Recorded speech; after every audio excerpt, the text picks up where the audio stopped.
Okay, hello.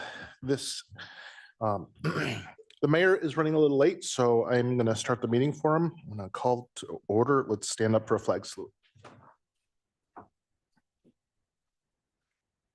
Pledge allegiance to the flag of the United States of America, to the republic for which it stands, one nation, under God, indivisible, with liberty and justice.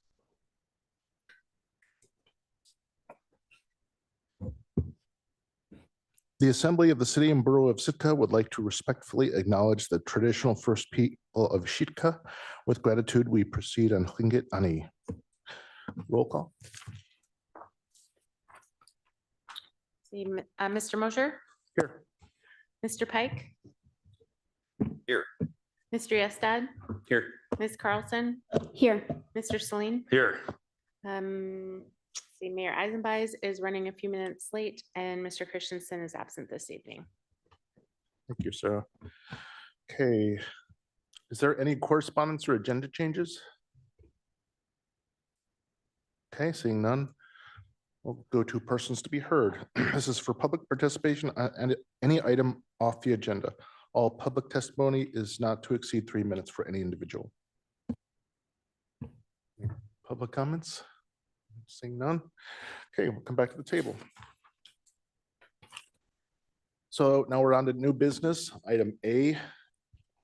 The preliminary discussion direction for the fiscal year 2025 municipal budget with focus on enterprise. Some action may be taken. So John, did you want, or Melissa want to lead this? I'll give a really quick introduction and then turn it over to Melissa. We're wrapping up a draft of the general fund budget, and that should be coming your way here very soon to review. But as that's getting done, we're here to talk about the enterprise funds. This is where we discuss the potential rate changes and show the impact of that for the assembly to consider. So Melissa's put together a pretty extensive presentation to walk through each one of those funds. And with that, we'll turn it over and start. Okay, so kind of our goals for tonight are really to walk through the process that we go through around rate setting and what goals we have, discuss some overall changes for each of these funds from last year and any new challenges that these funds might be facing. Just make sure that you guys are familiar with the assumptions behind the rate recommendations. And then ultimately what we really need out of this meeting is guidance on setting the rates for fiscal 25. So because we need those rates to set the revenue for all of our enterprise funds that have rates. So some of the, each fund has its own unique challenges, but some of the challenges that we're seeing that are impacting our funds across the board are inflation still. It's getting better, but it's still high, particularly for construction and capital projects. Our staffing continues to be a challenge. Defining our long-term capital needs. This year, we've made some really good progress on improving the data that we have for our capital plans. Really, we've been doing condition assessments and just putting a lot of effort into planning. But there's always more we can do. In some cases, we need to look out further. In some cases, we have particular projects that we're just not sure about the timing or the funding level. And then we're continuing to seek alternatives to full replacement where we're extending the life of assets where it's appropriate. And that just takes more time to dig into. There's still potential for grant funding out there. And so we're managing, the timing of that. In some cases, we just need to move a project forward.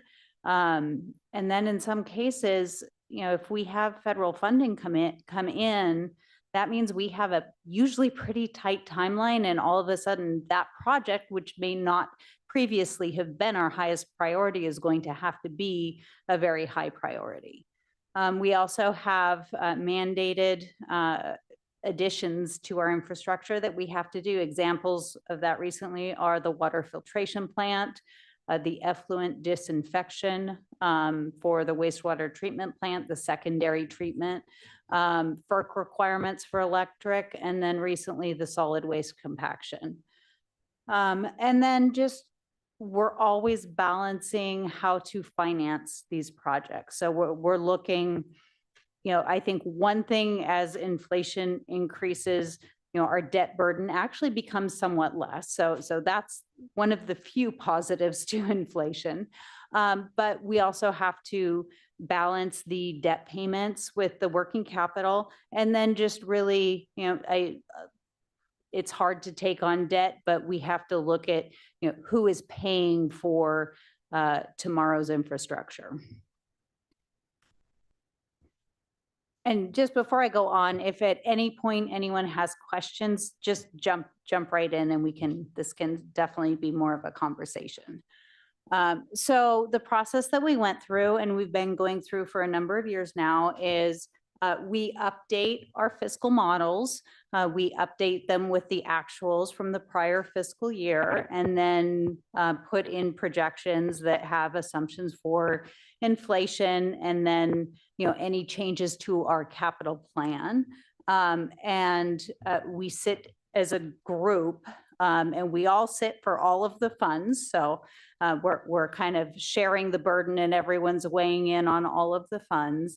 And we look at some of the different assumptions that we can change, and what is the impact to working capital, to debt levels, and then to some of the outside restrictions like bond covenants, because we're trying to balance all of those things. So when we're putting different rate scenarios in there, we're looking at the impact on those bottom lines. In 2023, we kind of outlined to the assembly where we thought we'd be for the next 3 years. So I've got those numbers up in front of you. We've largely kept to that. There are some changes this year, mostly for the better, but not totally. We'll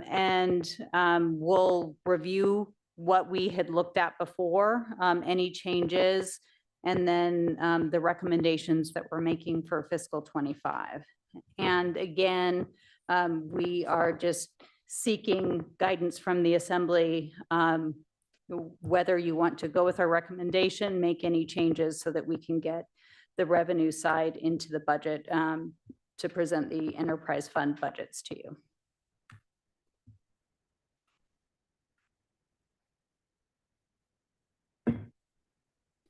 So similar to the general fund, we do resource proposals for enterprise funds.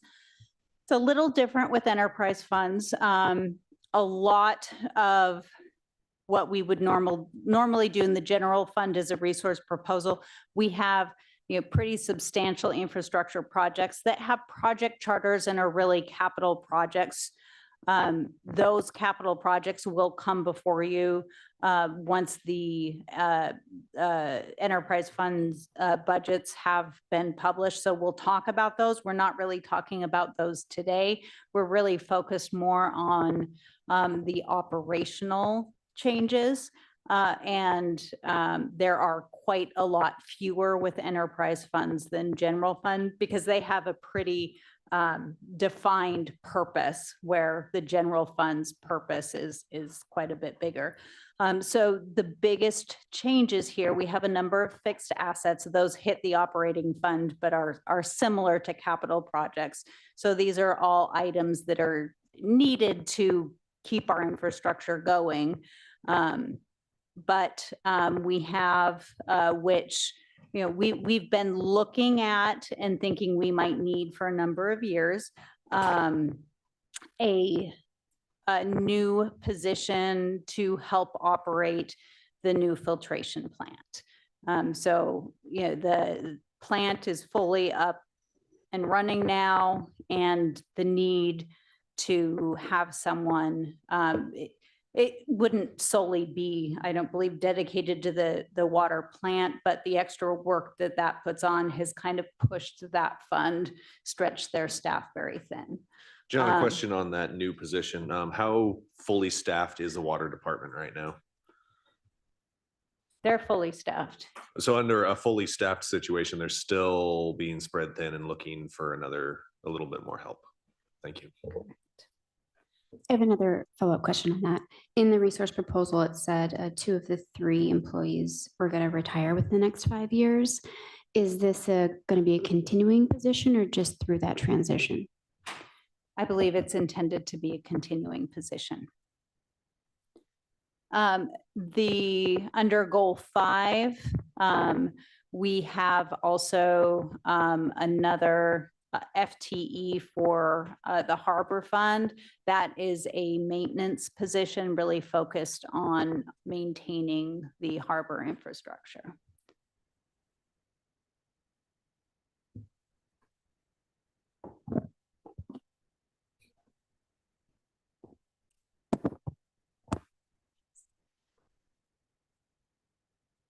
So each year, I think one of the things that's important for us to see is that, you know, as we're looking at, you know, sometimes above inflation, but hopefully not too much above, increases to rates, are Sitka's wages keeping up with inflation? So this is just one I've been tracking, updating with the most recent published data each year. So this has data through 2022, and you can see that by and large, you know, Sitka's, I think there's sometimes it looks like it'll kind of play catch up. Inflation will go up, and then you'll see a little spike in Sitka's wages. But overall, Sitka's wages are tracking with inflation. So the assumptions that we used in the models this year are between a 3 to 4% increase for operating expenses. We use the 4% for solid waste because they have a very specific, they use a different inflation escalator than other areas. And then construction costs for capital projects between 7 and 10%. So we have some funds where we're just seeing higher increases in the cost of repairing the infrastructure. And so those ones we put higher. Hi, Melissa, can I ask a question? Just to clarify, I might have heard you wrong. So the rate increases for the enterprise funds, in prior years, we've been told that was to ensure we can, you know, take out bonds and such or what have you, and to fund future infrastructure projects. I thought you said it was just for wages. It's both, right? Oh, very much. Okay. It's very, very much, the rate increases are almost solely, in some cases, in some funds, the operating does drive the rates, but by and large, it's the capital that is driving the rates. Perfect. Thank you. I think I just misheard you. So we're balancing the rates. We're trying to keep them as low as we possibly can while making sure that a fund isn't too leveraged. It doesn't have too much debt.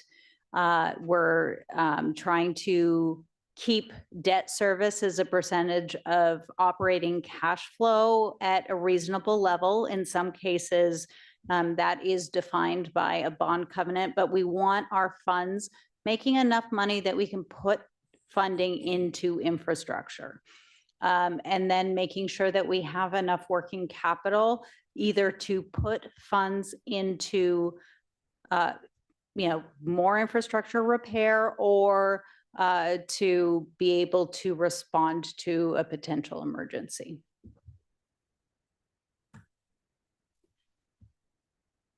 So for each fund, this is kind of a graphical representation of a very giant spreadsheet that we have. So this is a little bit easier to digest.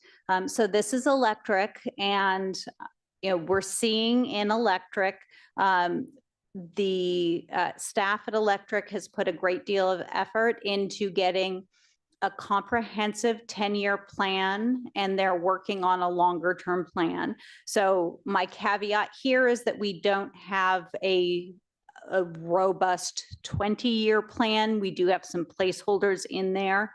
But this 10-year plan, it's the best data we've had. So it's great to have that and be able to have some realistic numbers to put in here and look at the impact.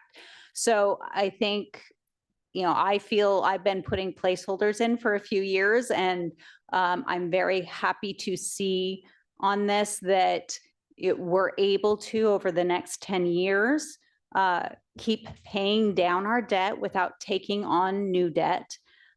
We are using up working capital. That dark blue line is our working capital. So we're kind of at a high point right now, and we're going to be using it up, but it's not getting dangerously low. So, and then overall, that the pale blue line is the cumulative rate increases from 23 to 2033. So they're going up. In the projections here have the rates slightly under the estimated rate of inflation for the next 10 years. And looking out further, but again, as we get out further with all of these models, the projections are much fuzzier. So we've stuck with the proposed rate increases for 23 and 24. So in 23, we had a 4% increase, 24, a 3% increase. So we were looking at a 2.5% increase for 2025. I didn't put the increase here. We are proposing to not increase the rate for usage. So the per kilowatt hour rate, we are proposing a 0% increase there, but we are asking that the Assembly consider implementing some changes to the base customer fee. That fee has not been changed since 2016, and it's overdue. We've also been working with a contractor for the last year on a cost of service study. So they have really been looking at the cost of servicing different types of accounts. So we have different categories. We have our commercial, small and large, which we call general service. We have public authority. We have residential. And they've also been looking at remote islands. We certainly have seen that there is an extremely high cost to serve those customers. So they've asked for a great deal of data from us and have come up with a plan there. To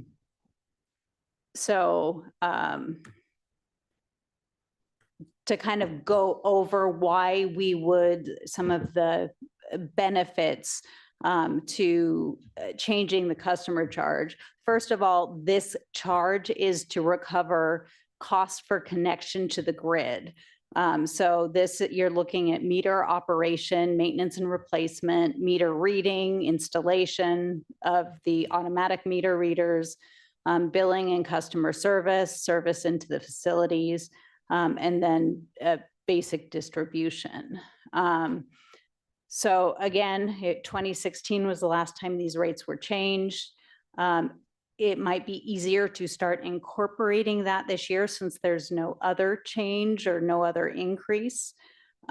We are, by increasing the set rate that hits no matter what consumption is, it creates a more stable stream of revenue for the utility. So we're not going, if we have a super warm winter, this is still a relatively small piece, but it at least stabilizes revenue a bit. It also helps right now in some level, people who are not here year round, the people who are subsidizing them a bit. And it ensures that the more costly customers aren't covered by other customers. So ultimately, while this is a change to revenue, it would be incorporated. So, if we were proposing a 2.5% increase for next year, maybe that would be 2% with this change to the consumption rate. Question on that cost of service report. Is it a completed document and is it available for us to read? It's not complete yet. The contractors are still working on it, but they were able to kind of put this proposal together. And I've put that whole proposal in this presentation. So you have what I have. Right, thank you. And I just want to add for the assembly's benefit, while we look at this pinwheel here, just want to add that the base charge, if we increase that, and I see on the next slide that we're only increasing it by $8.64 annually, but that does hit lower income families harder because there's nothing they can do to conserve on that effort. If you raise the power rate, someone can conserve. This one, they're stuck paying either way. Yeah, that's a very accurate comment there. So we are looking at, for residential customers, $8.64 a year would be the impact. And this is our consultants kind of provided us a 3-year plan to get where they feel the rate should be. So that's what this is here. And so in the case of residential services, we'd be going from the current rate of 2048 to 2260 by FY26. And for 26, that should be 27 there. For 26 and 27, it's an $8.40 increase.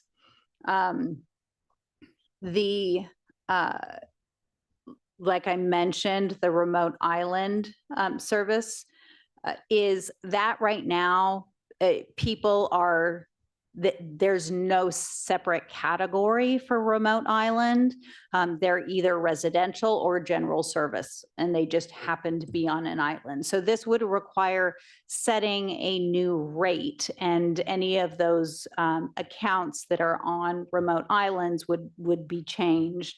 That is a more substantial increase. So for FY25, the annual cost would be $85.44, which is an increase of $7.12. And a change like that doesn't have to go through assembly approval. That's just something that the utility can do. No, it does. It does. So if this was, if the direction that the assembly gives was to do this, then we would ultimately be building. So when we pass the budget, we have the budget, but we have it together with the code for rates. And so there would be a new section inserted in there that would set this rate for remote island service. So those citizens would have an opportunity to comment on Yes. this. Melissa? Hmm? So it's my understanding that from just chats and things we've talked about, I think you guys have mentioned things at prior meetings, the ability to not ask for a 2.5% increase this year is because of a federal grant we were awarded.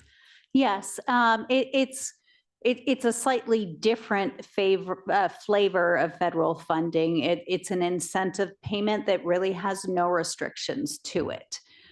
So we received $2 million this year, and that is exactly why we are able to forego a rate increase this year. Oh, great, thank you. And thank you to the staff who made that happen. Can that be applied to debt service? Yes. Have we studied the long-term effects of applying the $2 million directly to principal on some of our bond payments? We can't prepay. The earliest any of our bonds will be callable will be, I believe, 2031. Yeah, there goes that idea. So- Thanks.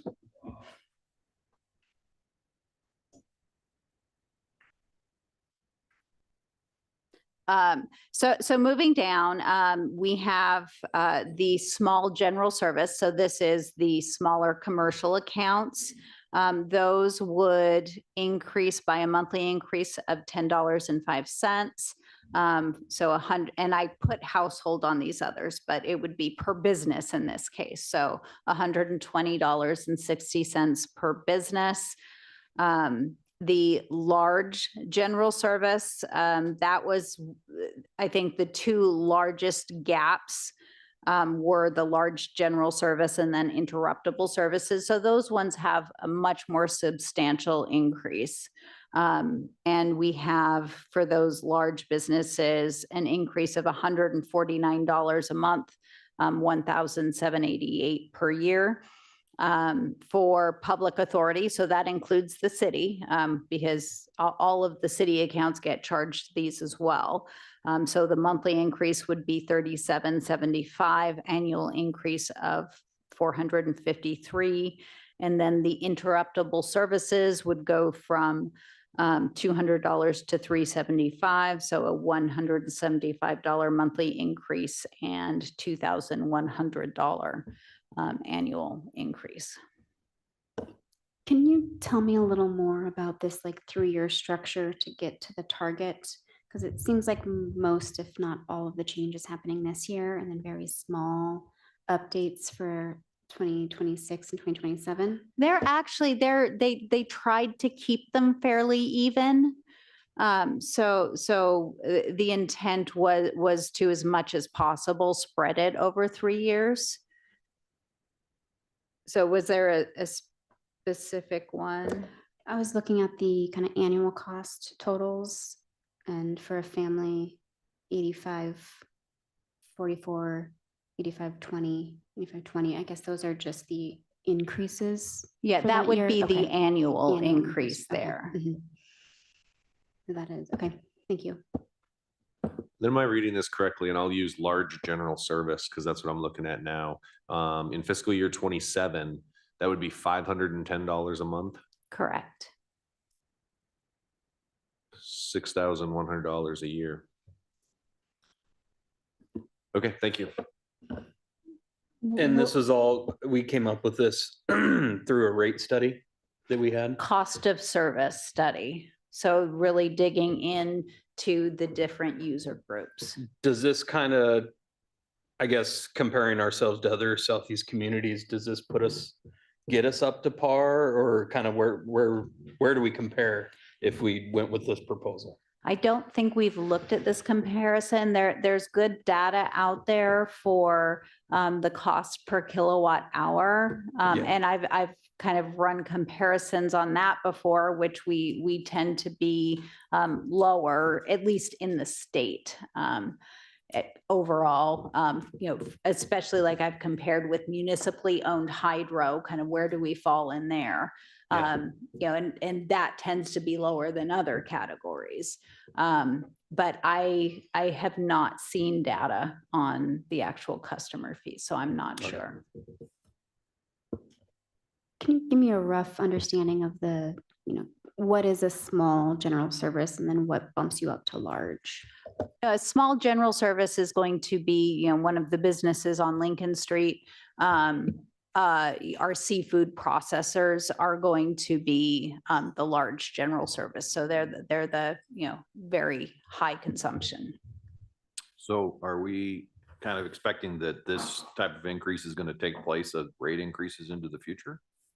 I mean, that's kind of what you're projecting for this year. Does that look like that down the road, 26, 27, that we wouldn't have kilowatt usage increases, or instead we're going to head this route? Or This would weigh into, so kind of our longer term outlook before implementing this, we're looking at about 2.5, slightly under the rate of inflation.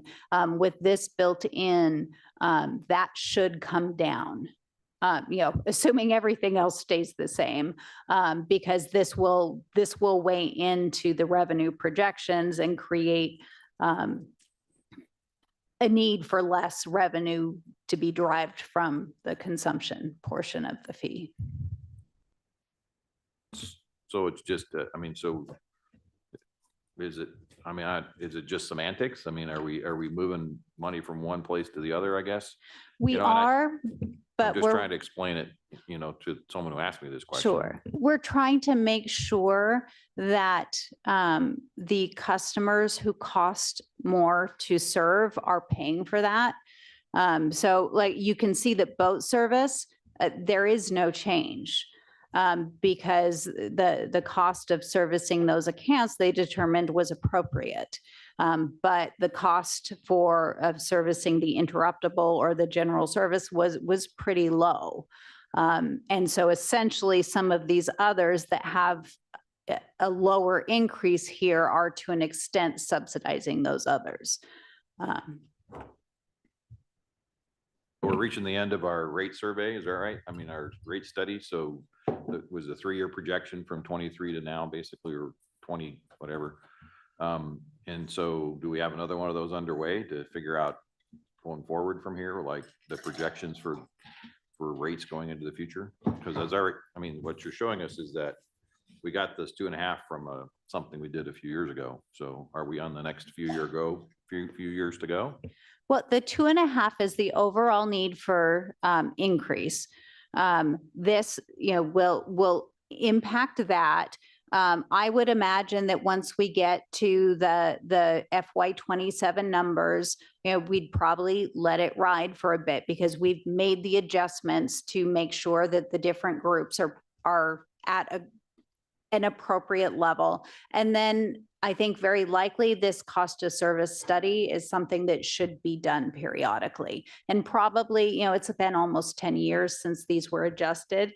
And this is something that, to be completely honest, I can look and I can figure out how much more revenue the fund needs.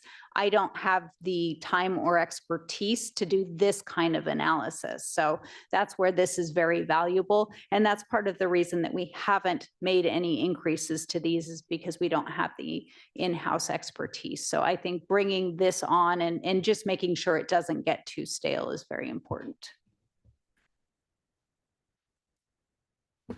So, Tim, are you done?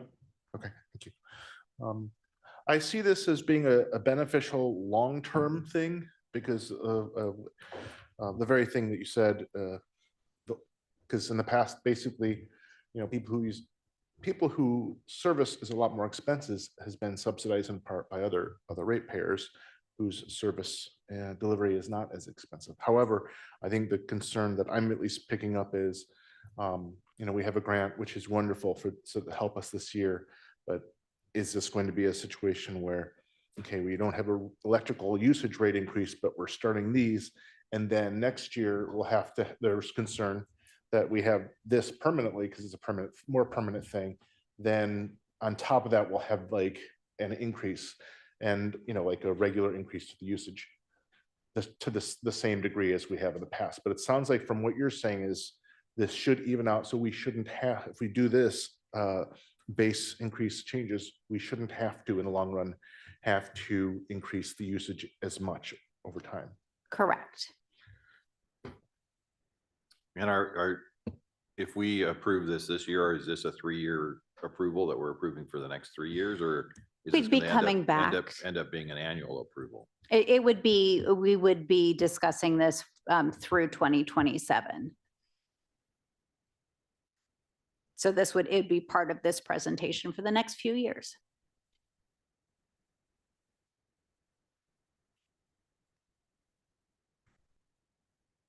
Okay, were there any other questions on electric? And we can certainly come back if anything else comes up.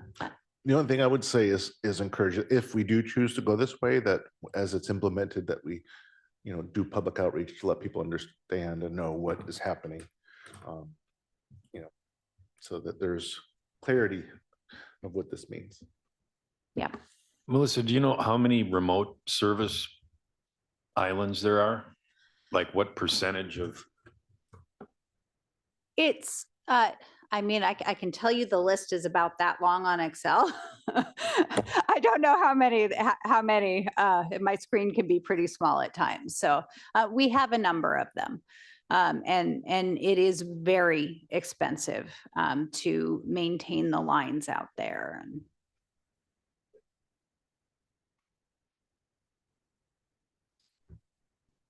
Yeah. But when we talk about the remote island service, just in this past year, we had to make a pretty substantial repair that was getting close to 6 figures to make that repair.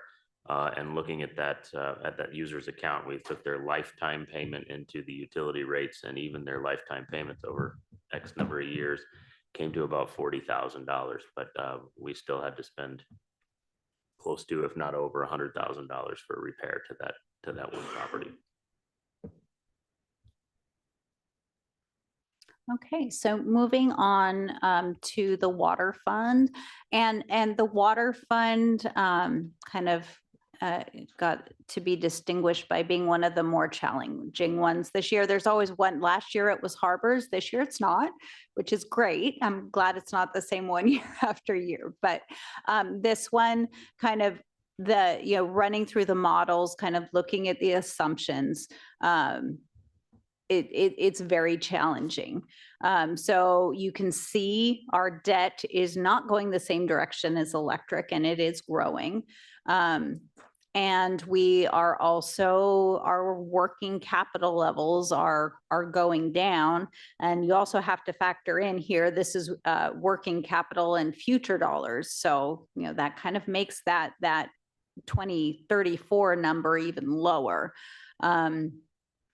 This is one that over the last 2 years, there's been a lot of work on the master plan. You'll see the gray bar in 2030. That's a significant project. I can't remember which one. I think it was maybe a new water tank. But that one right now, the assumptions on that are that it is going to be grant funded. So there are some pretty big assumptions in here. You can see what it would do to our debt if it wasn't grant funded. So, overall, we are generating working capital, but a lot more is being needed to be put into infrastructure than we're generating. So we definitely have higher rate increases going out. This is not the below inflation trend that we were seeing for electric. So what we have here is we stuck to our plan for 23 and 24 in FY25. We were not comfortable recommending a 3% increase. So we do have a 4% increase here. And part of that is, we are expecting our operating expenses to increase with the treatment plant. So that, beyond the FTE requested, it's expensive to run. It uses a lot of electricity. So any questions on the water fund? No, I would just say, tagging on to what you said, the extra water filtration plant that we had to put in, that's an example. Nothing we can do about it, but a federal mandate, not only for the facility, but for ongoing costs into generations to come. I mean, it's a nice plant, but that's something that just we have to do, which is very annoying.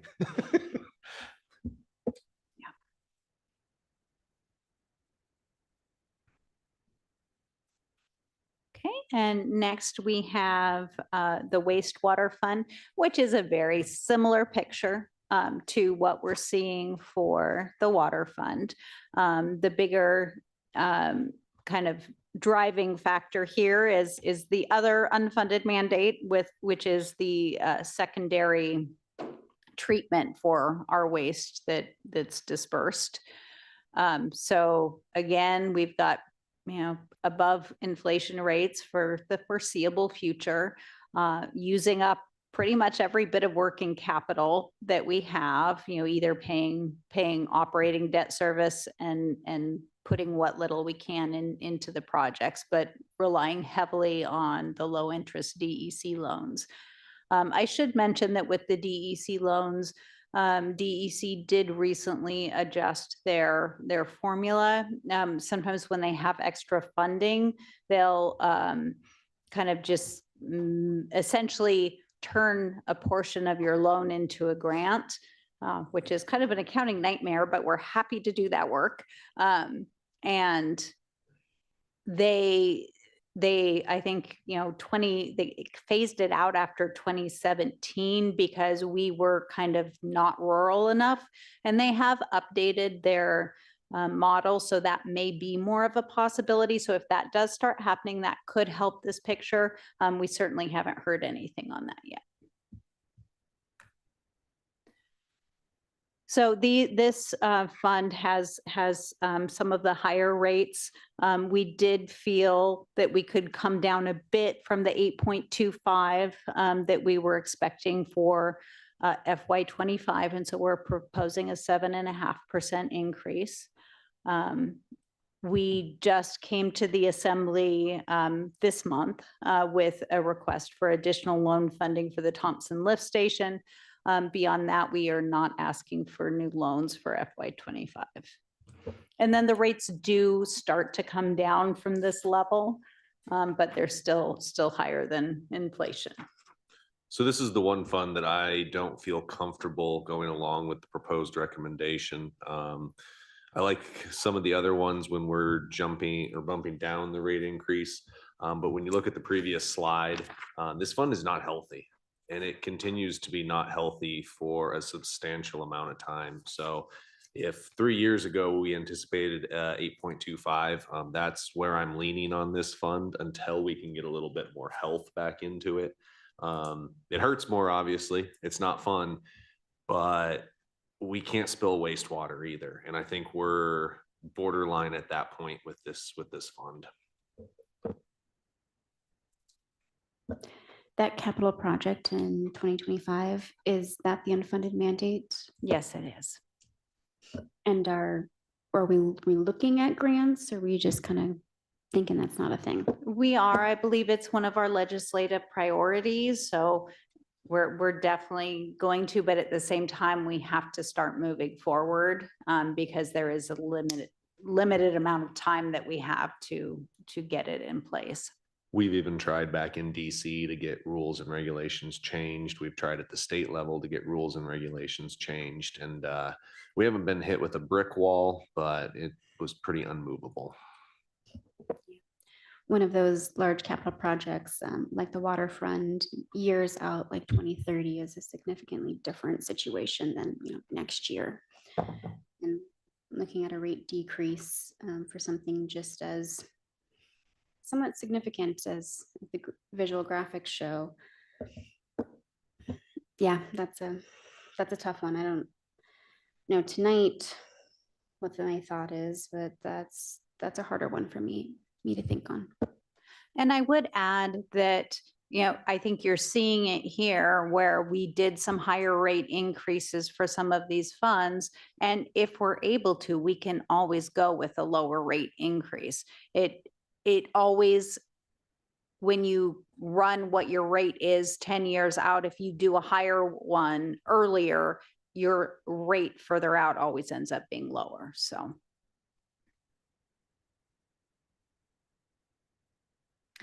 Then moving on to solid waste. This is one of our few funds that is really, it's driven by operating, not nearly as much by capital.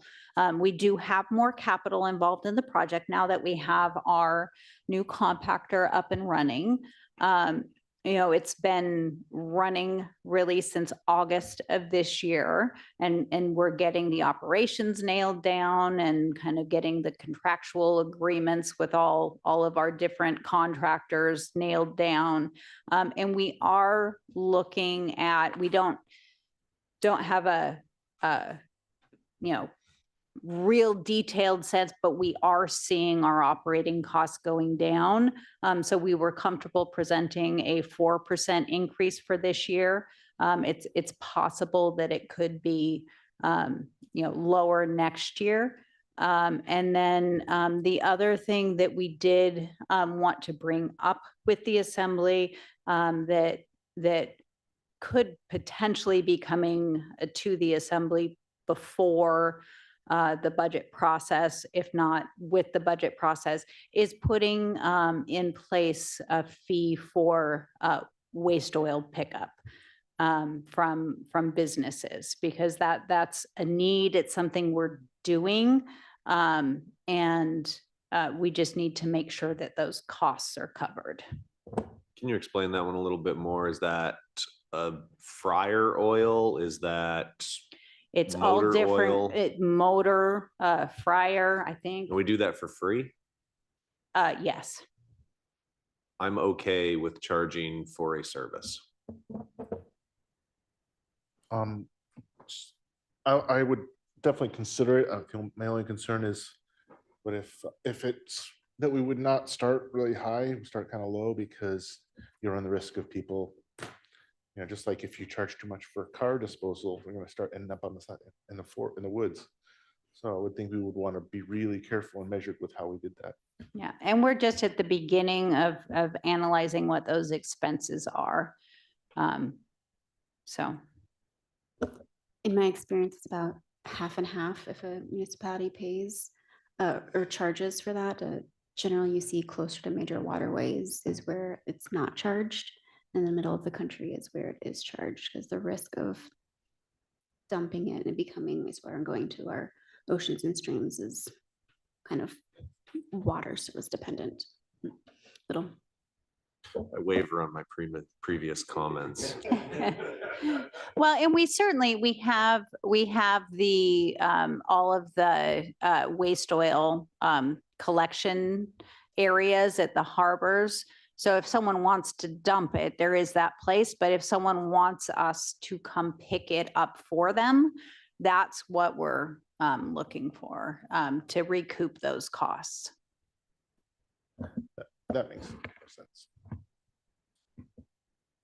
I seem to recall that there was waste oil trouble at the site we gave to the affordable housing group, right? So, I mean, if you make the price wrong, then it's gonna end up in the ground, so, and I think I'm in favor of picking it up, so we don't have to worry about it. Yeah, I think hearing all the discussion, I'll have to think about this one. There's points, valid points all over. I definitely would not be in favor of some sort of high pickup fee. Some things there is value sometimes in providing a service for free to avoid unintended consequences, but we can think about this.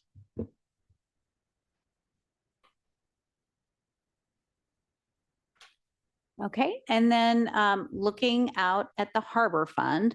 So this is one that we were able to get a condition assessment completed. We prioritized the assets. So the biggest, we had them focus on the biggest assets and really look at the ones that have been driving the rates. So we got some very good information here.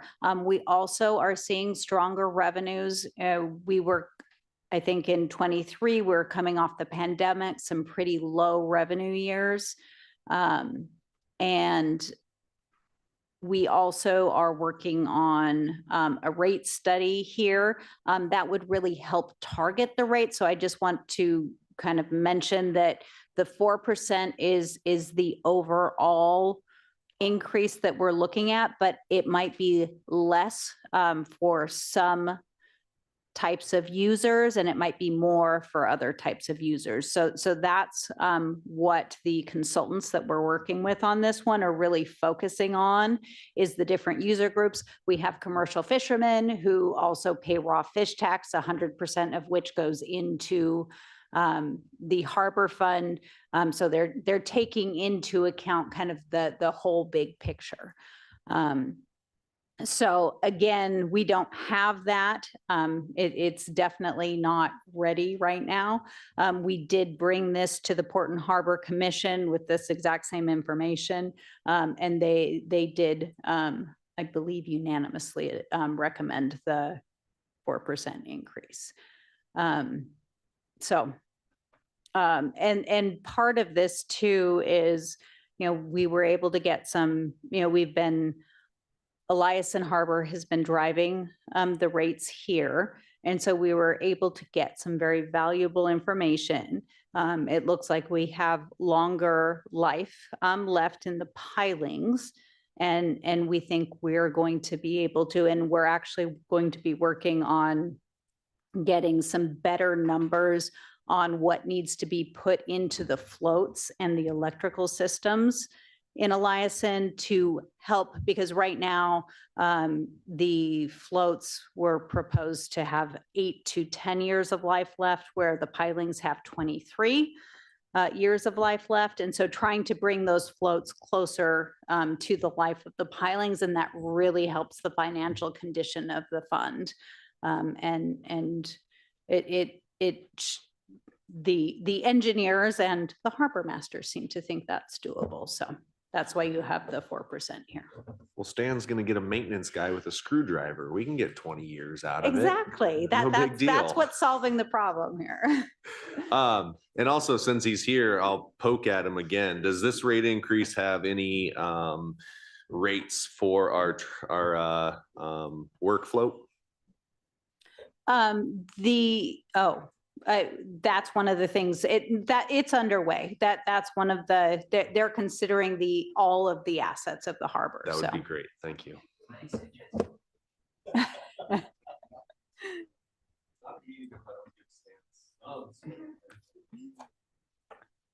So here is our kind of general, this is the impact on a utility bill of what has been proposed over, we have it broken because we have the winter summer rates. So the total annual impact of what has been recommended here is $148.62 for, this is a home heated with electricity, not heat pump.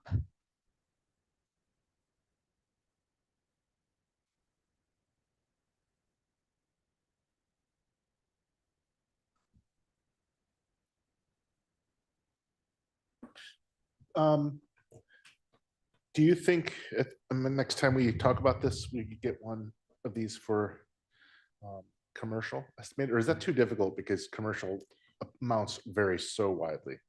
It would be pretty There's no- difficult. okay. There's, Yeah, after I asked it, I realized it doesn't make any sense because commercial usage is varied and home usage is usually very similar. Thank you.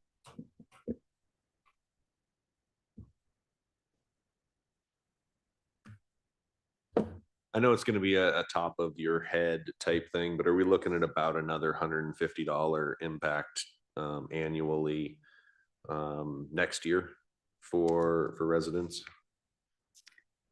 Shot in the dark. Probably, we're seeing a lot, at least in the models we're looking at, a lot of the funds are starting to come down. I think the difference here is, if we were to do a small consumption increase for electric next year, in addition, it could be a little bit higher. But, the model right now, before the other adjustment had a 2.5% increase, and that kept the fund quite healthy. So I'd imagine, that coming down, that's a relatively small increase. I will say it is nice because the average for residential is about, I think, $12 more a month, $12.50. That is different from last year. It was nice not to have that electric rate increase, although we will be including the other base allocation fees, but it does seem different, a little less burdensome this year, which I appreciate.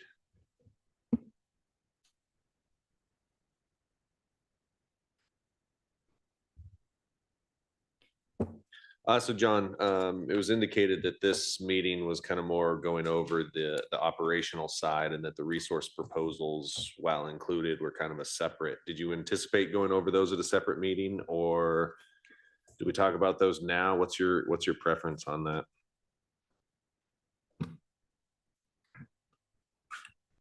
We don't have the capital ones in there, right? Sorry. The, well, and a lot of the capital that you'll see there, it's just funding older projects. So they're not necessarily new. They don't have a new, and for the bigger ones, we also do project charters. So, you know, I don't, those are not here. And I think what we have tended to do is present more a list of the capital projects, you know, what they are, what they entail. And I'm happy to discuss. So this is any of more these if for you wanna go informational through. purposes. This is already built into the operating fund. I think the primary discussion points are the resource proposals for the FTEs. Those are ones that we definitely need feedback on. The fixed assets, you know, while they hit operating, they are pretty critical to the operation of, you know, they're similar to capital. The assembly can always choose not to fund them. But they're not a new area of operation or a significant change to operations the way some of the general fund proposals were. So John, you said you didn't mind answering. I just have two questions on them. The trench box and then the tire cutter.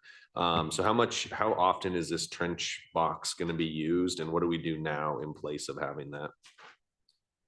I don't know what a trench box is, but that guy does. So we It's an can start OSHA there, thing. But So I like safety. I understand safety, but if we, no, the it's box though the to wall so keep- falling.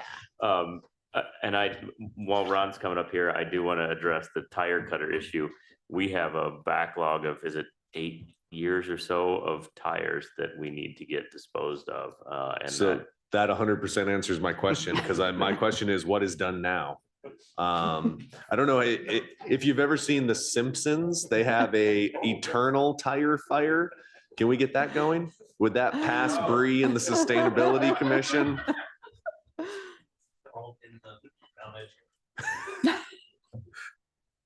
Okay, so tire cutter, that's gone. That's off of my list. The trench box, how often are we actually going to use that? Each time that you see one of our digs that we're doing, it's typically going to be used. We have one right now. It looks to be really old, and it's starting to not work well, and it's not sized properly for some of the trenches that we're encountering. Okay, understood. I had read this as kind of a new asset that we hadn't had before. And if we're going to be using it that much, my question was, can we just borrow it from K&E when we need it every once in a while? But it sounds like this is a massively used piece of equipment that we have now and we just have to replace. Yeah, I'd say it's probably 10 to 20 times a year. Okay. And it's an OSHA requirement. Okay. Great. And then Stan gets his harbor guy with a screwdriver. Hey, Ron. Who condemns the liquid pump at the city cold storage? Is that Wyatt Refrigeration or you guys? Wyatt monitors it, and you're talking about the ammonia pump? Correct. Wyatt monitors it. One of them went down this year, and luckily, I think one of the seafood processors had one in stock. We were able to purchase off of them so that we didn't drop temperature over there. This is to keep on the shelf. Who drains the oil at that place? I believe Wyatt is the contractor that runs all maintenance. So they fly a guy up and they de-wax the low side and stuff. I'll figure all that out. And I got another question on out at the dump. You know, when somebody dumps a fridge off there, what's the cost recovery to recover gas and then get the oil out of the compressors, or they don't have to do that anymore? No, they do have to do that.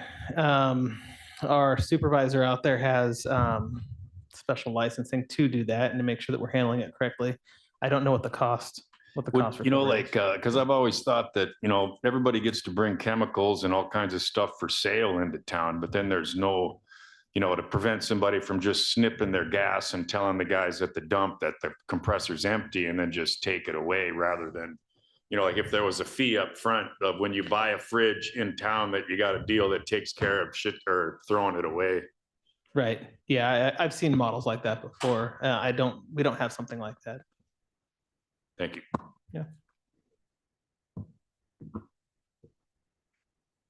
I did have a quick question about the CDL training. How many people is that supposed to? So right now, our training, when we have to send somebody off island, it's a several day course or about a week-long course. Yeah, And it's pretty expensive now. to do It's it, about too. $9,000 per person. Okay. We are running through people in a good and bad way. Typically the solid waste positions out there are, you'll have people come into those positions and then they'll find something else that they like within the city. So it's a good entry point for the city. And those folks do keep that CDL and they follow that job skill through to whatever their other positions are. But it's about $9,000 a person. Yeah. For that. We have gotten reimbursement through, there's some sort of a labor reimbursement that we can get. We seek that when we can. When we can't, we're stuck with this. The $40,000 cost, that's assuming 3 to 4 people a year. And that also assumes HAZWOPER training, like hazardous waste endorsements, things like that. There's a little bit more to it than just the base level CDL. Yeah, I know that it's getting pretty expensive to get your CDL now, so I was just kind of curious how many we were gonna be able to get with that It's 40, because pricey. I did see that there was HAZWOPER and other. Yeah. HAZWOPER, there's one other one. We're looking at spill containment training, things like that, as we're taking on the oil, the waste oil pickups that we're doing, so. Okay, great, thank you. Ron, I had a couple comments of city employees complaining about the last couple hires, specifically on the CDL licenses, that they didn't have them. And they came on board the city getting paid more than guys that already been here for years that have the credentials that they didn't have. And they're just telling me that they've got their feelings hurt. Well, I appreciate the feedback. One of the things that we try to consider, when somebody comes in, it's not solely based on the fact that they have a CDL or not. We usually take into account other skill sets that they might have. So somebody might be a good heavy equipment operator, but might not have a CDL. So we're trying to look across the board when we offer our hiring rates. And typically that comes into play. Sometimes it's years of experience or alignment with whatever industry they're applying for. So there's a lot at play. And I think the compensation study that we're engaging in will help balance some of that out as well. So That's absolutely the intent of the compensation and classification study and the way we've restructured some of the job descriptions. We're building things now to be more or less qualifications based. If it's an operator, you could be an operator level 1, 2, or 3, and you can move up that scale as you gain more certifications or licensing, and we'll outline in those descriptions what that looks like. So it won't just be time and service anymore. It will have to be grow with your time and service as well, and move up on that scale. So it sounds like you would like our input on the FTEs required or requested tonight? Yes, that feedback would be very helpful so we can bring you the budget that you want to see. Okay, so my question was, obviously you put them in there, but 1, do you recommend them? 2, do you believe we need them? Kind of the same question. I mean, I understand and I've heard all this, but want to know from you what you think, both of you. Well, most of the department heads know my stance on FTEs if they've been in any department head meeting with me. So I warned them ahead of time that they will get to come up and answer that question for you. Speaking to the water operator, I don't know what promises or things we had signed up for in the past. I do know that the UV plant, that the original plant that we had out there, and the GPIP area. That was in addition to some of the other services that we had already provided. So if we had 3 staff then, here's the way that I look at it. If we had 3 staff then, and they were doing their job 40 hours a week, we added additional duties on them when we developed that plant. There's another plant in addition to that now. So there's a lot of risk that comes with that. There's a lot of other costs as far as chemicals and electricity. I think Melissa added in there. And so as always, we'll figure out a way to do it if it can't be funded. But if we were to run it properly and keep up with maintenance, I think that's what we're going to need. Okay, so you have the risk of fatigue or what have you, overstretch. Sometimes things get missed, a risk of a catastrophic problem. And then if you have people working overtime too, you're spending a lot more money on that. Right. And that feeds into like employee morale, things like that, work-life balance. There's that whole component of it. The other is just keeping up with maintenance. That new plant is extremely intensive maintenance-wise. We're working through some of those details right now, but even when the plant's not operating, you have to run chemicals through it to keep it cleaned and disinfected. It's an intensive process, and that's why it's so expensive as far as chemicals and electricity. And so just keeping it maintained and usable, ready to be put in service. If we have a turbidity event, it's going to take a lot. Okay, so you're saying because federal or state requirements, they probably have a checklist of tests and everything you have to do on a regular basis and schedule. Yep. Okay, and then the other.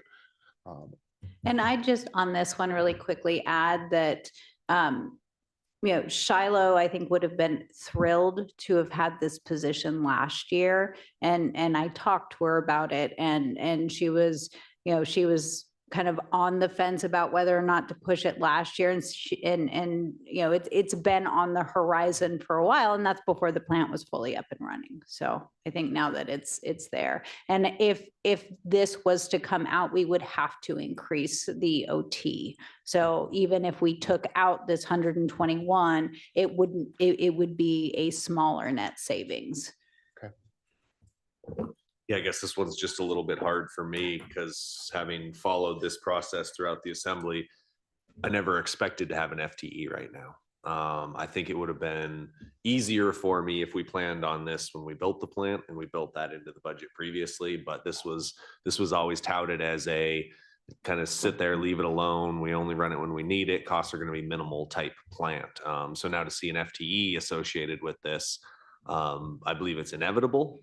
But it hurts, and this one's a harder approval for me than some of the others that'll come forward. Is there any option or strategy with this compensation study to cross-train people between water or wastewater? Or are they just so different that's not possible? We actually just finished that as well, and I finished a letter of agreement with the bargaining unit. So in water and wastewater specifically, the certification requirements we put in the job description allows for cross-training between the two areas. Yeah, I would, just adding on to that, it actually incentivizes it, it encourages people to get certified on water and in wastewater areas. So, and many of them already are, they are covering it. So for example, if there is a call out or an incident that happens at the membrane plant right now, there's a decent chance that somebody from our wastewater team could get called out and vice versa.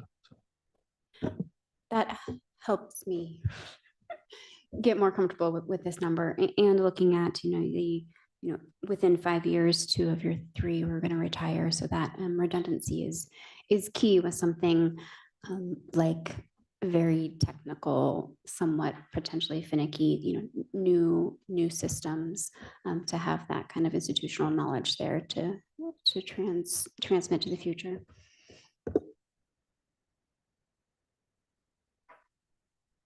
Thank you, Ron, Thank for you. answering my question.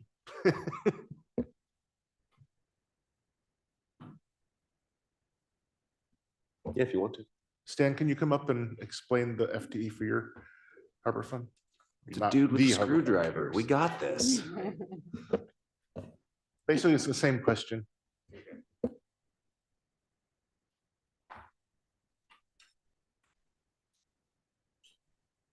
Good evening, Stan Elias from Harbor Master.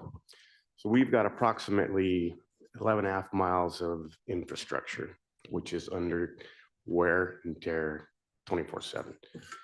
We simply cannot keep up with things that are going south, I guess, primarily in the old portion of Crescent Harbor, the 70s era, and Sealing Cove. It would be a blessing to get somebody else on board. All right, so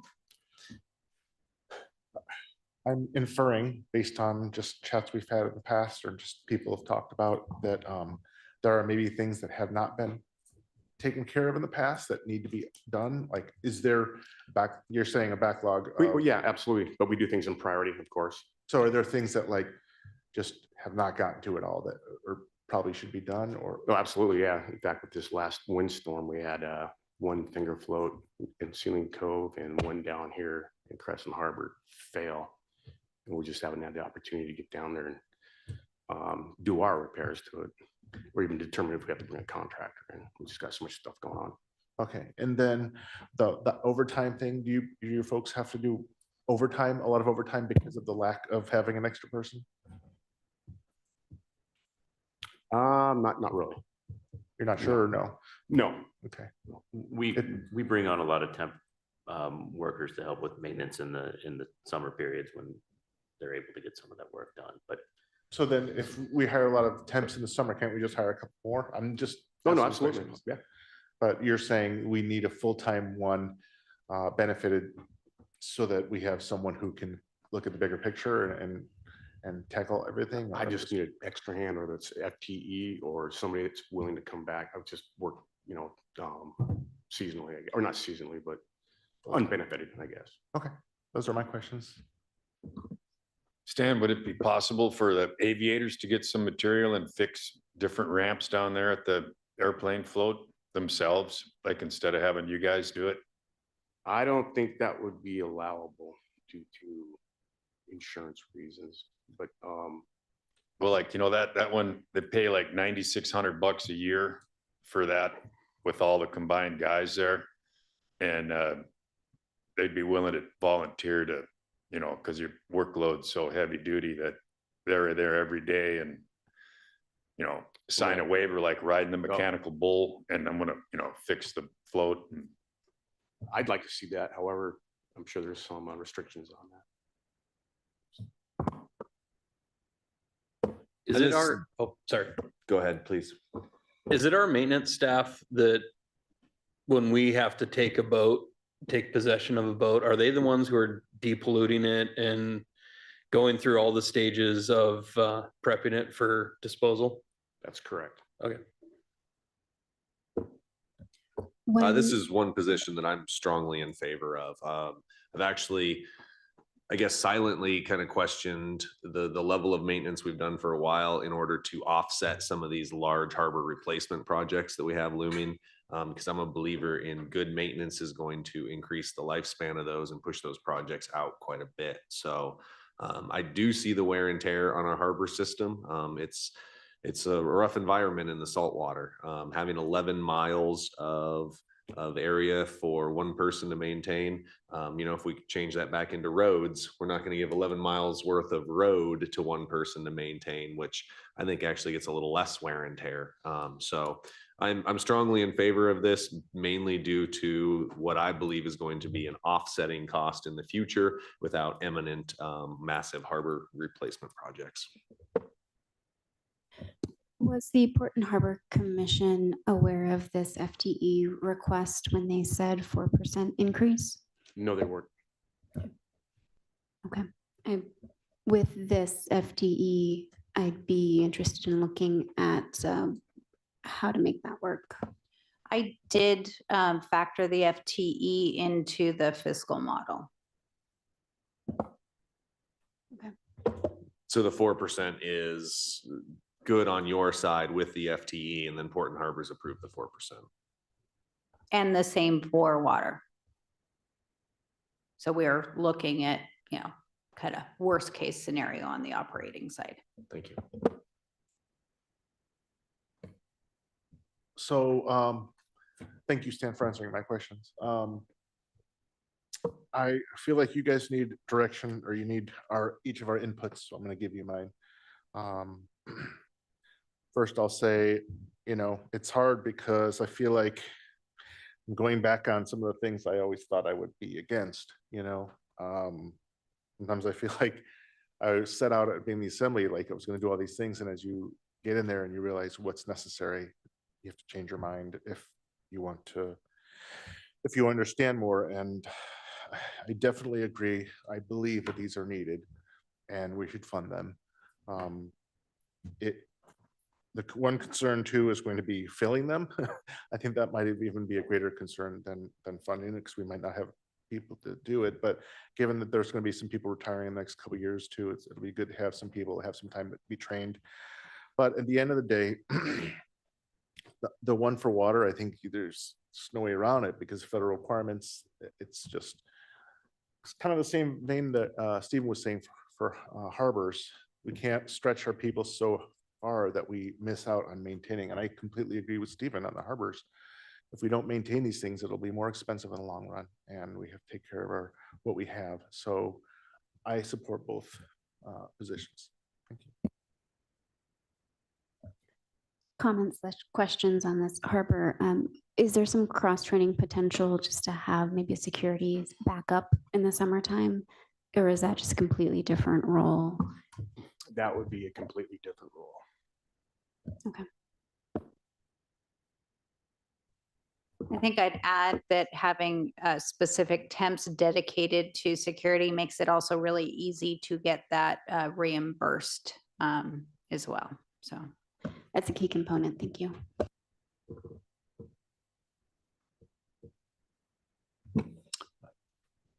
It's been interesting this year watching, I think there's these two, plus I think we also talked about 11 other FTE. Is that correct in this? And then also hearing that we're having trouble staffing the city anyway, so I'm kind of curious whether or not that's going to, whether or not opening more positions are going to be filled.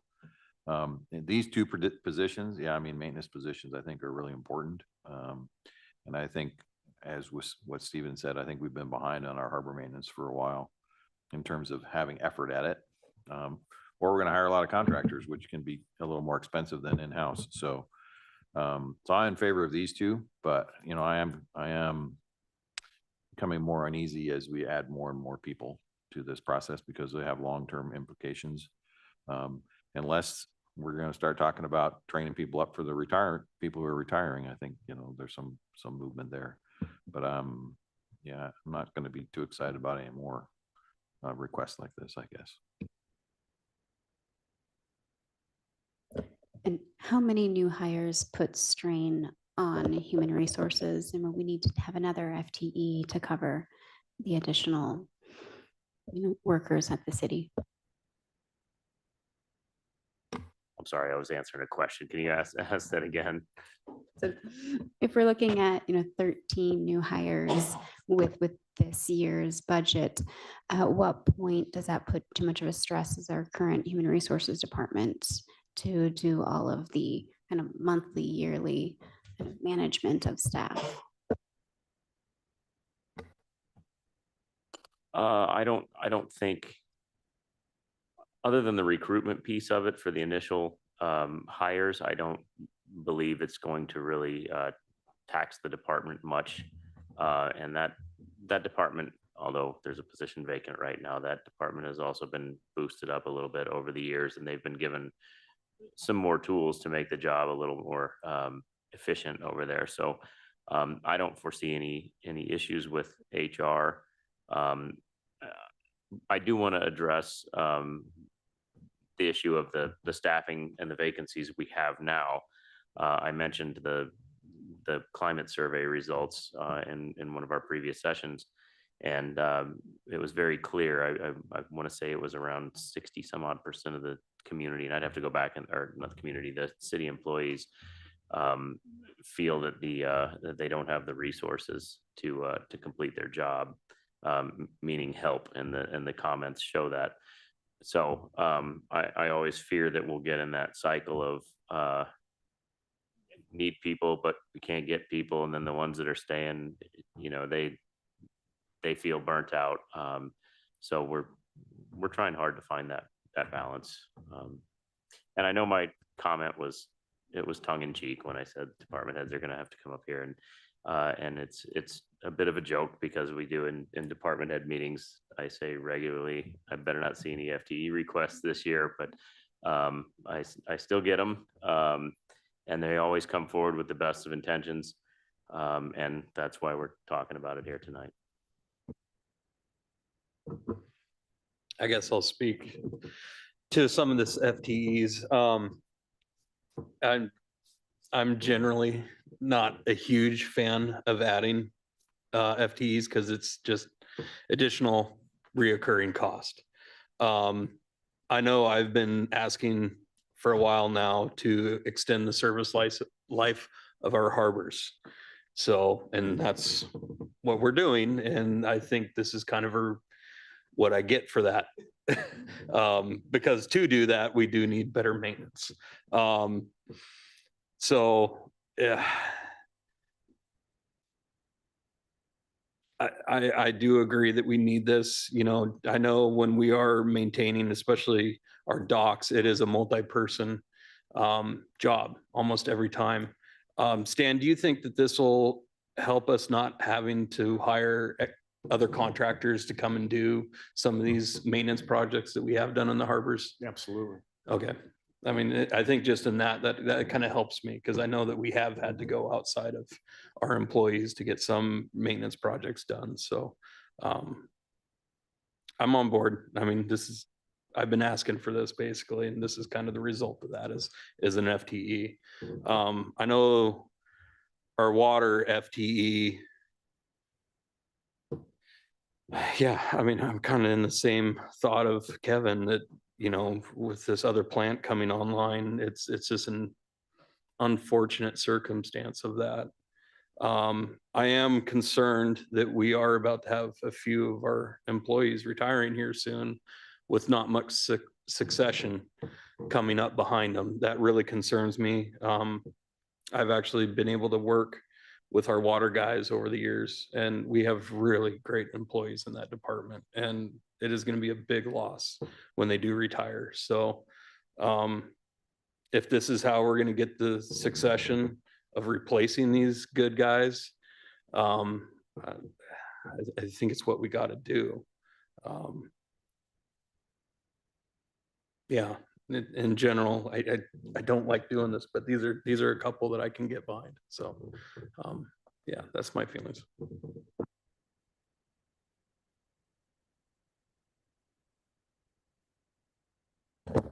I do want to circle back then. Is there anything else on this one before I change my train of thought anyway?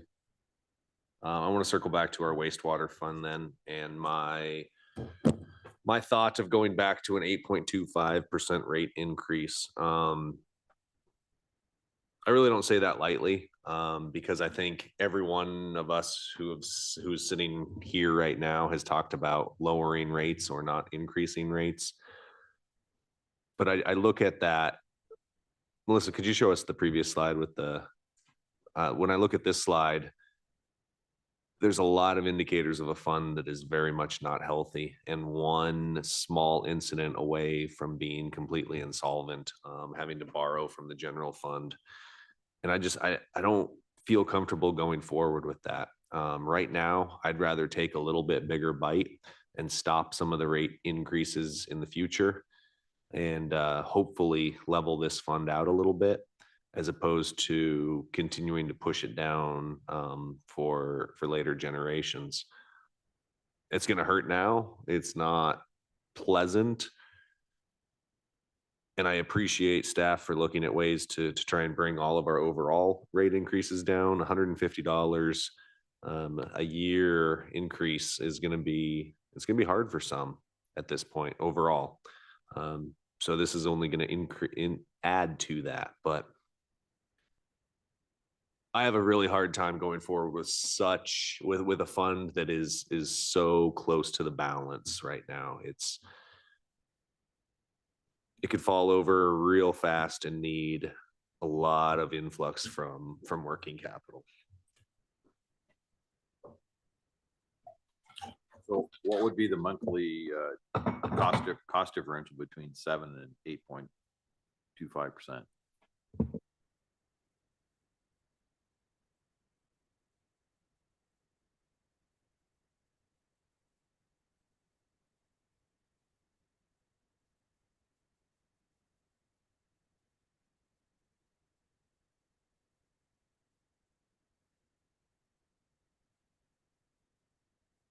So that would bring, instead of the 82.47, it would be 83.05.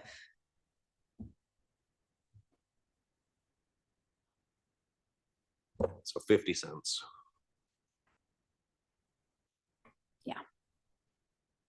I think I could support that, what Stephen is proposing. Also, by the way, I approve, from my end, I approve of all the requested rate increases and Stephen's suggestion as well. Kind of a bit more, maybe this is a Ron question about the asset management of infrastructure in our wastewater program, but from what I recall, we weren't looking good in future needs there. So can you give me a bit more background about just the 5-year health or 10-year outlook on our overall system? For wastewater? Yes. Mhm. Well, so I think a lot of what we're seeing here is kind of what was brought up when we were talking Thompson Harbor a few meetings ago. That cost is extremely high. It's not something that we had previously planned on. When you compare it to other similar work, we're going to be encountering more of those lift station replacements in the future. Melissa's done a good job of incorporating this new longer-term capital plan as we've wrapped up the water and wastewater master planning. I think that goes out 20 years. Yeah. It's a pretty significant long-term plan. So I think what we're seeing is a combination of things. It's a better view of the reality of the future. So we have better data now, and just what we're seeing with inflation. I mean, you can see that spike in 25 with that Thompson project and some of the other stuff. It's expensive future. Okay. Do you have a ballpark number? How many lift stations do we have in Sitka? 15 to 20 or 30 to No. 50? 30 to 50. It's a significant number, and they all range in size. Some of them are more residential, single resident, smaller. Thompson is our biggest, right? Thompson is one of the worst ones. We have Lake and Lincoln, the one that's right out here by the restroom. That one is actually anticipated to be slightly higher than Thompson. And then I think most of the others are going to be lower, but you can imagine you get a couple of those, and like Stephen said, like our mayor said, that's we're on the edge, Okay. I'm comfortable with the 8.25% increase for this coming year. Thank you, Ron. Yeah, 8.25. Thank you. Melissa, John, do you want that in a motion? I think as long as I'm hearing in general that the assembly is okay with the recommendations other than for wastewater, where we would go with 8.25. Does that not reflect anyone's will? Okay, I will craft your budget with this input, and these will be coming out toward the end of March. Thank you. Does the assembly have anything else on the enterprise funds at this point? Just an overall question. So our enterprise funds at the city or utility and harbor, is the airport an enterprise fund or? Airport, so we have electric, water, wastewater, solid waste, harbors, airport, marine service center, and then the Gary Paxton Industrial Park. So because there aren't any rates at the airport, that's why we're not speaking about it tonight? Correct. And then is there any other departments or new departments? I'm thinking of our, newer created recreation department. They do collect.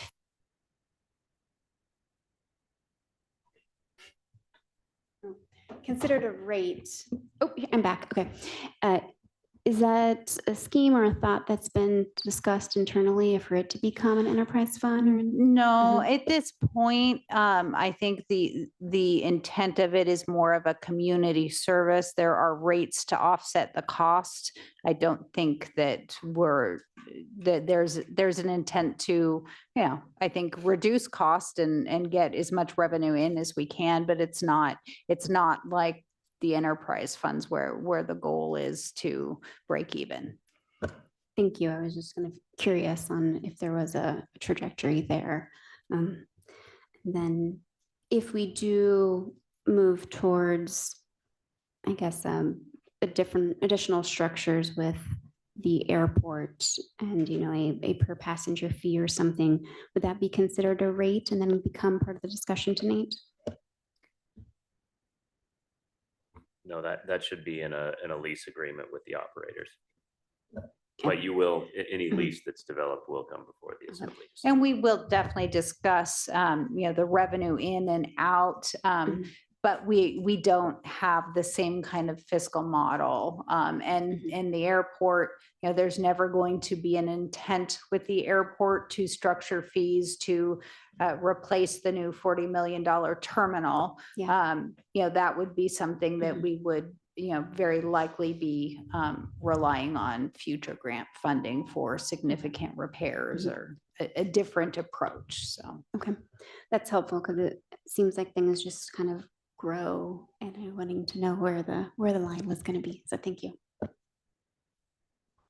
Melissa, did you say that the goal of the enterprise fund is to break even? Well, the goal of the enterprise fund is ultimately to provide whatever the service is to the community, the service, whether it's electricity, water, or wastewater. But as a standalone fund, it needs to be generating enough revenue to replace the infrastructure. So break even is oversimplified, but we have to be able to cover the operations, be planning for future repair of the critical infrastructure, and then able to pay debt service as well. With John saying that 60% of the climate survey said they don't have the resources to do the job. And, me personally being here for a while. And then when the enterprise fund started, I know that since the enterprise fund started, the lineman's truck inventory to repair infrastructure has not been stocked by the line truck foreman. And I'm kind of getting hung up on, in my mind, it's a monopoly. And so I'm really trying to bird dog the blame of infrastructure neglect. And this electrical enterprise fund is making the hair stand up on the back of my neck with personnel problems and management. And then to say that you're specifically when they started the enterprise fund, the Indian Village was due to get new transformers. And it didn't happen for political reasons. I was involved in it. But then it became that you have to pay for what the city used to upgrade. And so with the entire town having a electrical grid being developed, this neighborhood is next, this neighborhood is next. And then that all went away and I'll be back at you. Thank you.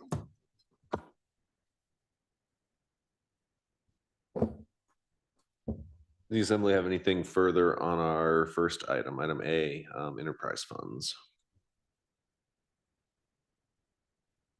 Seeing none, that'll bring us to item B tonight. So this is just the general wrap up that I always like to have. If you have any comments about the budget process that we've gone through so far, any comments for the budget process as we go forward, this would be the time for them. please. So I guess this is a John, Melissa question. So we all got a note from the school board president about the potential BSA increase. And I'm curious where we stand on that. So the bill that the House and Senate passed had a 680 BSA increase, which would increase the cap essentially that the city could fund to. Where do we stand on that? And as I recall from the letter, Tristan asked us to put in the higher number. So because we can always take it back if the BSA increase doesn't go through. So in terms of what we're providing as a potential to the school district. What is in the draft general fund budget is what was approved by the assembly at that last general fund meeting. We've not changed anything for any increase. I believe that would probably be more appropriate for the assembly to meet with the school board again and have that discussion. But the general fund budget will be presenting is with the levels that were provided to us at that meeting. Have you done some math on what the difference would be at 680? I haven't done that yet, no. I can certainly have that ready. I'm pretty sure Tristan said at the last meeting, it was about $400,000 difference, just under 400.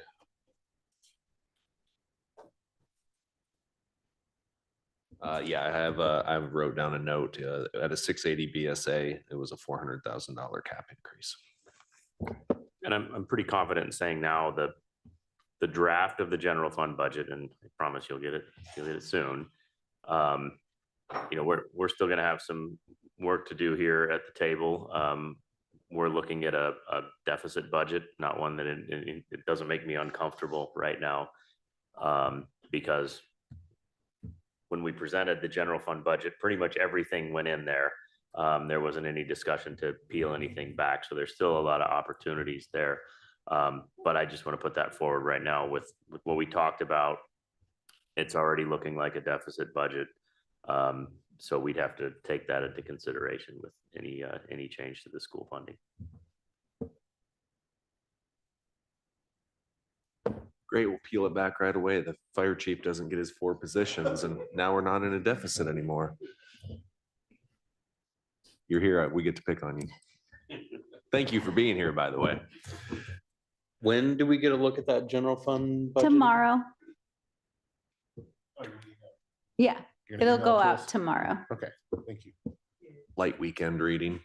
So this item tonight was actually why I was mainly excited to come to this meeting. Because I want to throw out some thoughts to the assembly, and this is something I've been going back and forth on. Long and short of it, so you know where I'm going with my comments. I would like us to have a surplus budget. I'd like us to have a surplus budget to the tune of about $1 million when we pass this budget. Now that sounds bold and it sounds like a lot. But what I'm seeing right now, so my first 2/3 of my career on this assembly, we cut every single year and we were finding ways to do more with less. Now, some of that is why we're in a tight staffing situation now, and there's definitely cause and effects down the road. But right now we're seeing years of surplus. We're seeing years of lots. And we can see that in a lot of the requests that are coming through. Departments, and neededly so, I'm not downplaying any of their requests, but are coming forward asking for a lot because this budget is here. In my opinion, when we have a lot right now, when we have good years, we need to squirrel some of that away. We need to save some of that for the years that are not good. I hate to say that the budget is going to be cyclic, but inevitably we will be in tight years again.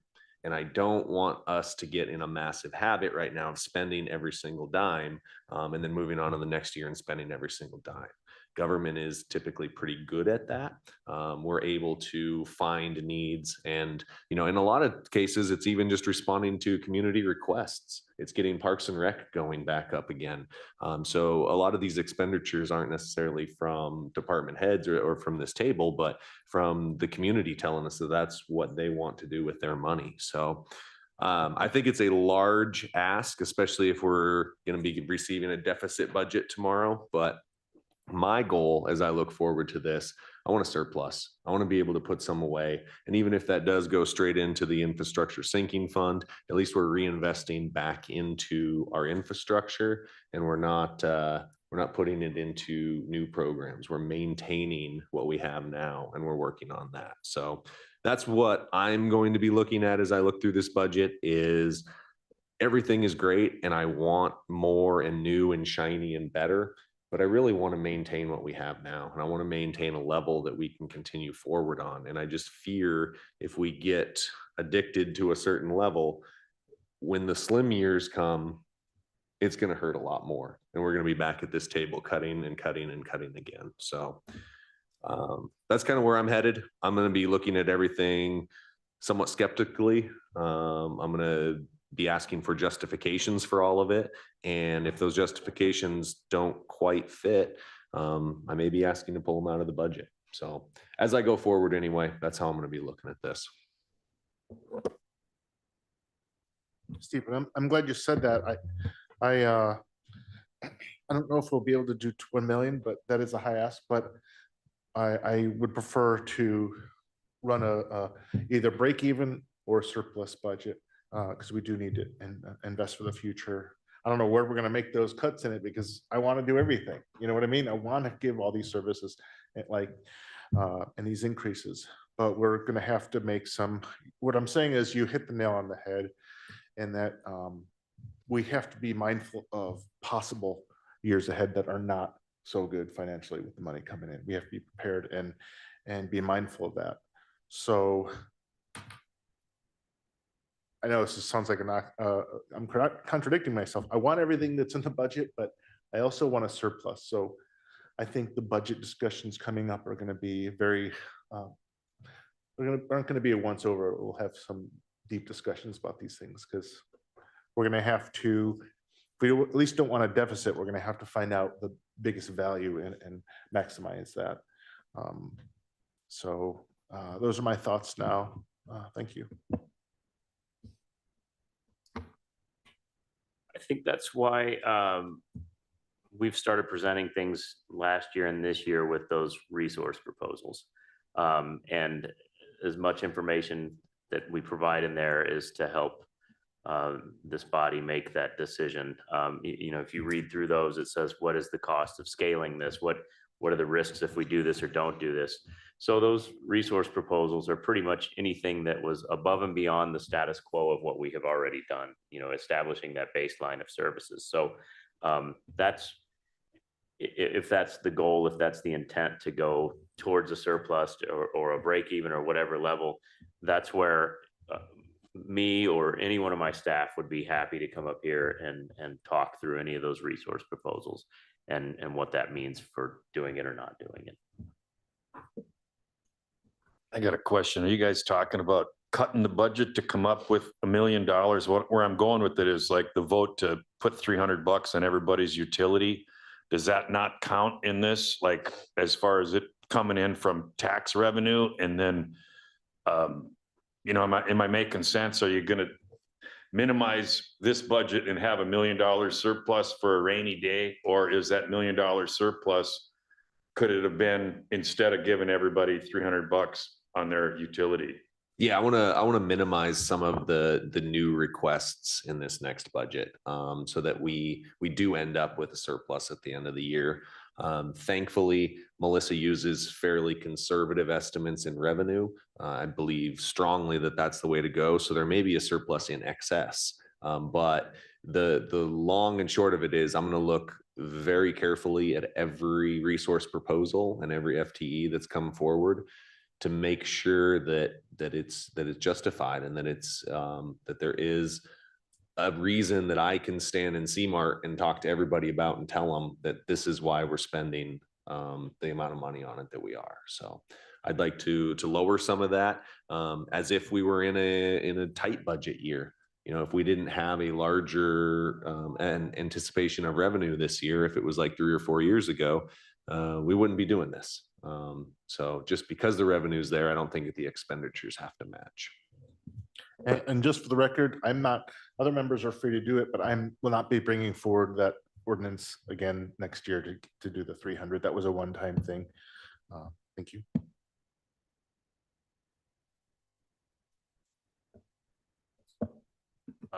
Yeah, I mean, I think you're pushing an open door in some ways here. I mean, I think Chris at our previous meeting spoke about the concerns about the fishing industry. I think, you know, and tourism is very volatile as an industry. So, you know, there's no guarantee that the numbers we see now are going to be numbers that are even available later. So, you know, I think it's important for us to make sure we are careful with what we spend. Because yeah, right now we have a surplus, or we have it looks like a large S. Well, let's make sure we don't spend it away when we're going to need it later. Because I mean, just listening to the things we have to replace in the future, you know, grants are going to dry up too. So. And I've already spoken to John, and it sounds like it will be quite along the lines of what you're looking for. I'm planning when we have our first meeting about the general fund budget to really look at what the impact is. We haven't really done much of a deep dive into what our reserves are. And so I do plan to bring that and so that we can see, so you'll be able to really see what do we have set aside as is and what is the impact on that of this budget. So.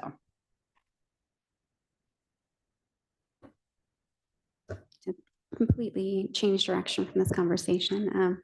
So on other topics, just discussion direction. In the past, we've given to Sitka Historical Society from the general fund. I'm curious to see if anyone else has interest to kind of explore taking some of that or all of it out of visitor enhancement.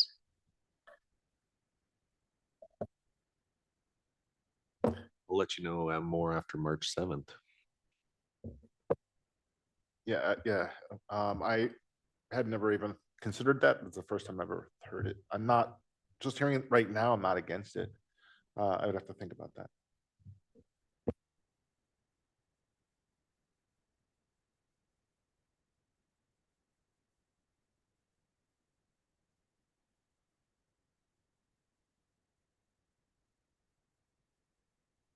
No, you just had me thinking over here, and I was like, man, I hope someone else starts talking so I can keep thinking on that line of thought. And it's, you know, if we want to reduce our marketing, then that fund would be available. But if we want to continue a level of marketing, when I say marketing, I don't necessarily mean cruise ship passengers. They're obviously coming, but what can we do in the off season, in the winter season, to get more commerce here? So that's why I say after March 7th, when we have a meeting about what the assembly would like to do with our marketing, then I think I would have a better idea on that.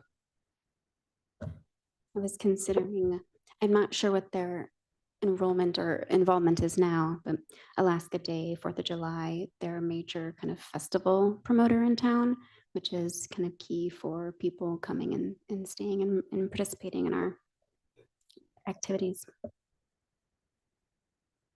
Personally, on that one, I would say right off the bat, those do promote people to come visit, but those are like Alaska Day is a primarily Sitka thing.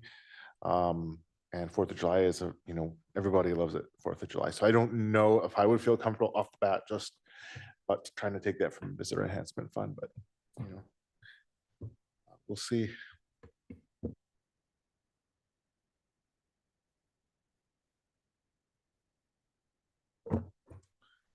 Anything else generally budget related from the assembly?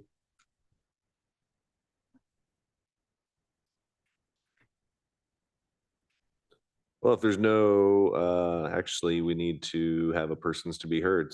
This is public participation for any item on or off tonight's agenda, not to exceed 3 minutes for any individual.